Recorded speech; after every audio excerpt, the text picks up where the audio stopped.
gaze loving. You think I can't find out about your family's background because you don't tell me? Perseus smiled. My dear, it really hurts me that you suspect I would team up with your hated second brother to bully you, Helen sighed. But it's okay. I will prove my with my actions. Would like to hear the Perseus raised an eyebrow. One kiss unlocks all the information. Helen pouted her glistening lips and looked up at him. Russian. Is a lion's interesting? Perseus readily paid. Chapter 40 Jewelry and Antiques. After leaving the grove, Gade felt uneasy, fearing that he would not receive the huge sum of 200 gold coins. It wasn't that he was worried that Duchess Helen wouldn't be willing to part with it, but rather that he suspected that Perseus would interfere. He knew better than anyone how he had treated his younger brother all these years. If he were Perseus, he would be furious and would never allow his girlfriend to give so much money to the other party. However, there's no point in worrying. He can no longer find Perseus to threaten him. If this kid tells N.A.N about this, not only will he not get the money, but he might also be crippled. The Empire has countless rumors about how arrogant and domineering those nobles were. Rumors that sounded incredibly bizarre and terrifying. But in reality, the truth was even more outrageous. Gade didn't dislike such arrogance, because his dream was to become someone who could be so arrogant. But if you're going to make him the victim, then forget it. After a day of fear and anxiety, the next morning, as soon as Gade stepped out of his apartment, someone approached him. Hello, Mr. Gade. I am a servant of the Romanthal family.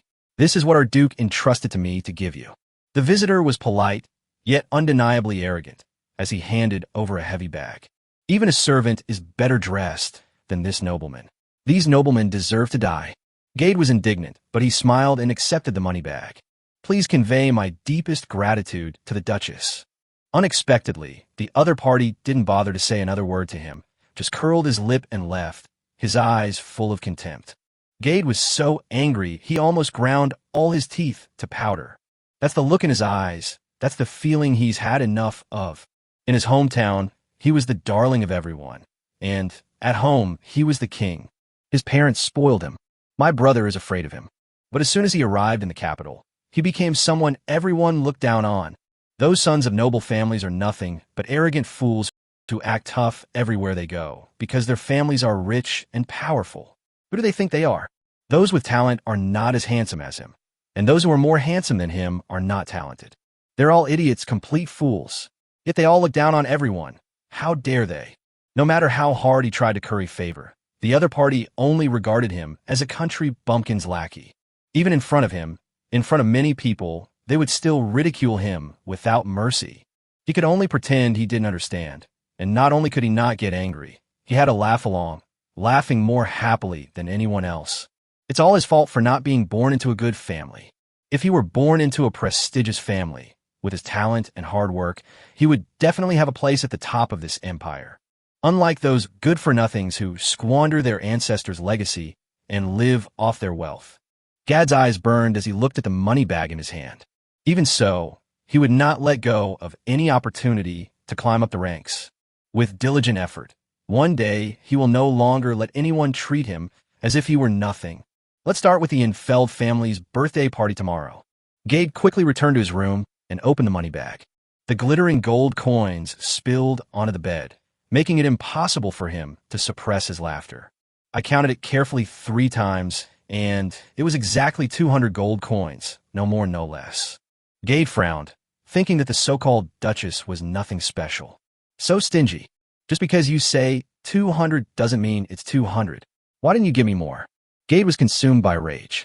The thought of the Duchess reminded him of his damn lucky brother, Perseus. He was clearly inferior to him in every way, and had been trampled underfoot by him since childhood, but suddenly he rose to prominence. On what grounds? The conspiracy theories he shared with Perseus yesterday were half his conjectures and half the absurd and ridiculous reality that he simply couldn't accept. He couldn't wait for that fool to go back to the Duchess and confront her, only to be slapped back to where he was and continue to be trampled under his feet. But looking at the gold coins, he suddenly wished that their relationship could last longer, as long as he can get enough benefits from it.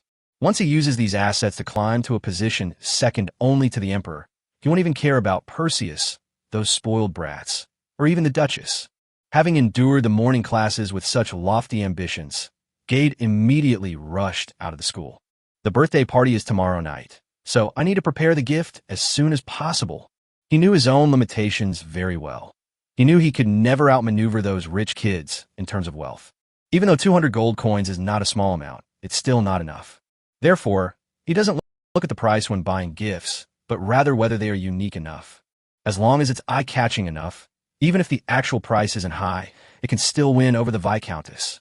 Besides, he's not so stupid as to actually believe that giving gifts will win someone's heart. He didn't intend to use all 200 gold coins. He wanted to save some for other uses. Gade was almost impressed by his own intelligence. He wants something that's both affordable and unique. He wouldn't even glance at jewelry stores, places that prey on ripoffs. He was going to the famous antique street in the capital. The quality of the goods sold here varies greatly, and the prices are not transparent. Even the shop owners may not know the true value of their goods. Therefore, it often happens here that people spend an exorbitant amount of money to buy something only to find that it is actually worthless. Or stories of buying rare treasures for just 1 gold coin. It all depends on luck and a keen eye. Gade was very confident in both items, and he was determined to buy the treasure that would make the most of tomorrow night's banquet. Then, he discovered Perseus. Perseus stood elegantly in front of the stall, picking up an item every now and then and chatting and laughing with the stall owner, as if he were some wealthy young master with a fortune in his pocket. Gade couldn't stand people putting on airs in front of him.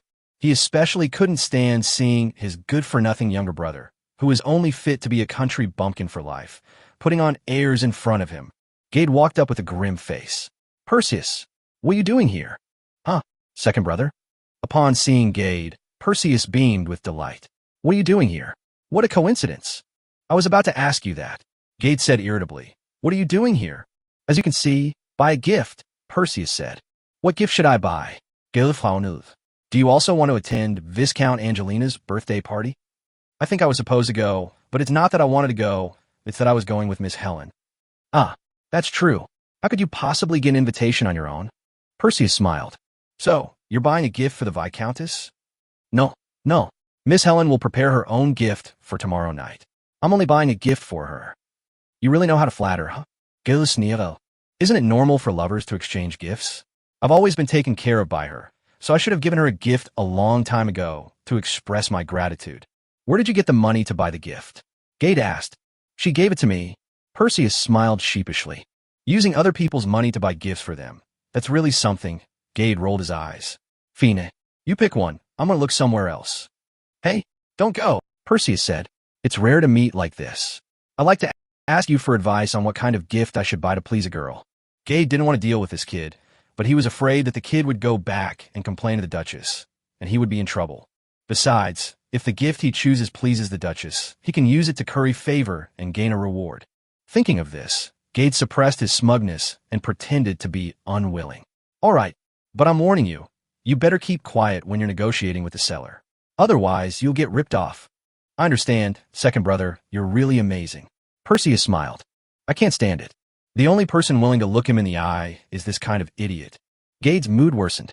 However, finding a bargain is indeed not so easy. Looking at the stalls along half the street, Gade was dissatisfied with either the prices being too high or the products being subpar. His eyes were blurry from looking at it, and his legs were aching. Looking at the vast half-street left, he felt utterly powerless. "Do I have to come back tomorrow?" But what if the other half of the street has what he wants to buy? And if he doesn't buy it, someone else will. Thinking of this, Gade's fighting spirit was rekindled. "Continue." "Second brother, I've looked at several things that are quite nice, but you're not satisfied with any of them. What kind of thing would be suitable?" Perseus was also tired of looking. Gade said impatiently, "What do you know? Should I trust your judgment or mine? If you really can't decide, just buy your own. Wait until you give the wrong gift and see how the Duchess dislikes you." Perseus dared not speak. The two continued reading until Gade was almost ready to give up.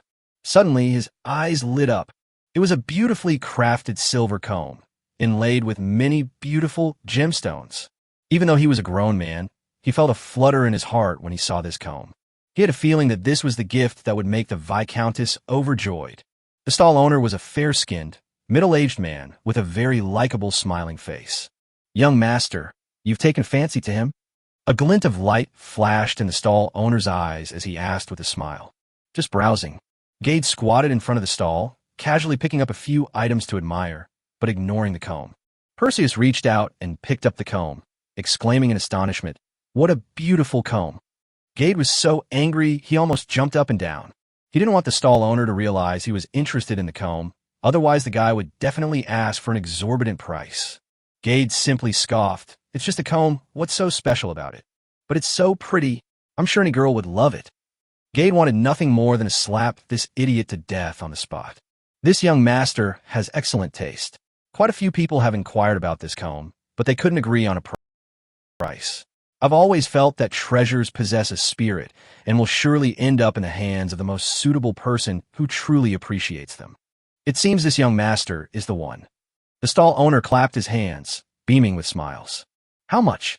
I want to buy it," Perseus said hurriedly. "Perseus!" Gade quickly shouted to stop him. "What's wrong, second brother?" Perseus asked. "Give me this comb, and we'll go buy your gift later." Gade spoke in an unequivocal and forceful tone. "But, Novats, you're not even listening to your second brother anymore." Gade shouted. "Oh." Perseus reluctantly handed the comb to Gade. Gade looked at the stall owner with full confidence. "Boss, I really like this comb, but I'm not a novice in this area. One price, 50 gold coins." "This young master is joking." The stall owner shook his head. Leaving aside how precious the gems inlaid on it are, the comb itself is made of pure platinum, which is worth far more than ordinary gold. It's worth more than 50 gold coins. 100 gold coins? The stall owner held up 2 fingers with a friendly smile. "One price, 200 gold coins." 200 gold coins? I made a profit. A huge profit. Gade was overjoyed. This stall owner acts all mysterious, but he's just a fool. He'd seen the quality of those gems on those rich kids before, and there were so many of them. They must be worth far more than 1,000 or 2,000. However, it's not time to laugh yet. 200 gold coins is too expensive. At least make it 50 gold coins cheaper. Gade pretended to be unwilling. "No way. 200 gold coins. Not one more, not one less. If you can't afford it, then forget it." After the stall owner finished speaking very seriously, he reached out to take the comb back. The last sentence deeply offended Gade, causing him to suddenly become angry. "Who says I can't afford it? Here are 200 gold coins. Do you want to count them one by one?" Gade tossed the money bag, which he hadn't even had a chance to warm up yet, over. The stall owner calmly accepted it, opened it, looked at it, and weighed it in his hand. He immediately beamed with joy and showered the stall owner with countless compliments. "Huh, you're so condescending." Gade scoffed, carefully put the comb away, and turned to leave. "Second brother, you still need to help me pick out a gift," Perseus shouted from behind. "Take your time choosing. I have to go back now," Gade said without turning around. As if afraid someone would snatch it from him, Gade walked very fast and quickly disappeared into the crowd. Perseus was helpless about this. He glanced at the stall owner and then moved to the next stall. After turning around a few more times, "You'll exit the antique street."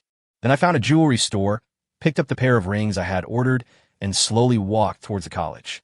Chapter 41: Gade's Intimate Encounter with the Viscountess. The following evening, Gade changed into the evening gown he had prepared back home but had never worn since arriving in the capital, and styled his hair one last time. The man in the mirror was tall, handsome, and had an extraordinary air about him.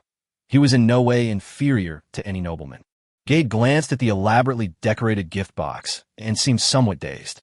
Before coming to the capital, he always fantasized that he could become a darling of the aristocratic social circle, easily gaining the appreciation of important people and the hearts of noble ladies. But when he actually arrived, he realized that he couldn't even squeeze into those social circles, let alone become a darling. Fortunately, after 2.5 years of efforts from all sides, he finally got the opportunity to attend this birthday banquet. This is an opportunity not to be missed. Today, he will amaze everyone with his handsome appearance and this precious gift. If all goes well, he will not only be able to please Viscountess Angelina, but also leave a deep impression on other noblemen. The benefits that could be obtained are difficult to measure in monetary terms. "Today is my first day of fame and fortune," Gade confidently declared to himself in the mirror.